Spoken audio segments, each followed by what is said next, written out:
എന്നാത്താൻ കേസുകൂടെ എന്ന് പറയുന്ന സിനിമയ്ക്ക് ശേഷം കുഞ്ചാക്കോ ബോബനെ കേന്ദ്ര കഥാപാത്രമാക്കി രതീഷ് ബാലകൃഷ്ണ പൊതുവൾ അണിയിച്ചിരിക്കുന്ന ഏറ്റവും പുതിയ മലയാള ചിത്രമാണ് ഒരു ദുരൂഹ സാഹചര്യത്തിൽ എന്ന് പറയുന്ന സിനിമ. അപ്പോൾ ഇന്നത്തെ വീഡിയോ ഭാഗത്ത് നമ്മൾ പങ്കുവെക്കാൻ പോകുന്ന ഒരു ദുരൂഹ സാഹചര്യത്തിൽ എന്ന് പറയുന്ന ഏറ്റവും പുതിയ മലയാള സിനിമയെക്കുറിച്ചാണ്. വീഡിയോ ആദ്യമായിട്ട് കാണുന്ന സുഹൃത്തുക്കളാണെങ്കിൽ ഏറ്റവും ലേറ്റസ്റ്റ് സിനിമാ വിശേഷങ്ങൾ അറിയാൻ വേണ്ടി ഇപ്പോൾ തന്നെ ചാനൽ സബ്സ്ക്രൈബ് ചെയ്ത് നോക്കുക. കുഞ്ചാക്കോ ബോബനും രതീഷ് ബാലകൃഷ്ണ പൊതുവൾ ഒന്നിച്ച ചിത്രമായിരുന്നു എന്നാത്താൻ കേസുകൂടെ എന്ന് പറയുന്ന സിനിമ. ഏകദേശം 7ഓളം സംസ്ഥാന ചലച്ചിത്ര അവാർഡുകൾ സ്വന്തമാക്കിയ ചിത്രം ബോക്സ് ഓഫീസിൽ നല്ലൊരു വിജയം സ്വന്തമാക്കിയിട്ടുണ്ടായിരുന്നു. ആ ഒരു കൂട്ടുകെട്ട് ഒന്നിക്കുമ്പോൾ പ്രേക്ഷകർക്കും പ്രതീക്ഷകളേറെയാണ്. അല്പസ്വല്പം തമാശയും ദുരൂഹതയും നിറഞ്ഞൊരു ട്രെയിലർ തന്നെ നമുക്ക് കാണാൻ സാധിച്ചിട്ടുണ്ടായിരുന്നു.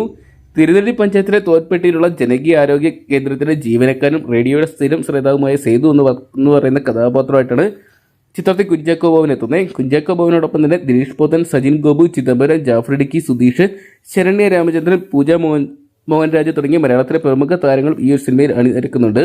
ഉദയ പിക്ചേഴ്സിന്റെ ഭാര്യ കുഞ്ചാക്കോവിനോട് പാർട്ട്ണർ ഈ ഒരു സിനിമയുടെ നിർമ്മാണത്തിൽ പാർട്ട്ണറാകുന്നുണ്ട്.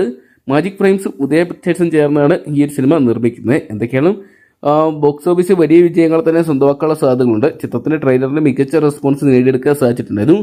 ഒരു സൈക്കോ ടൈപ്പ് കഥാപാത്രമായിട്ടാണ് എത്തുന്നതെന്ന് കുഞ്ചാക്കോവൻ ഈ ഒരു സിനിമയിൽ എത്തുന്നതെന്നും പ്രേക്ഷകർ ഉറ്റുനോക്കുന്നുണ്ട്. എന്തൊക്കെയാണ് കാത്തിരിക്കാൻ ചിത്രം നാളെയാണ് തിയേറ്ററിലെത്താൻ പോകുന്നത്. പ്രതീക്ഷകൾ മങ്ങാതെ ചിത്രം ബോക്സ് ഓഫീസിൽ മികച്ച വിജയം സ്വന്തമാക്കുമെന്ന് കണ്ടുകഴിഞ്ഞിരിക്കുക. അപ്പം നിങ്ങൾ എത്ര പേരാണ് നാളെ ഈ സിനിമ കാണാൻ വേണ്ടി കാത്തിരിക്കുന്നത്? കമന്റ് ബോക്സിൽ പങ്കുവെക്കുക.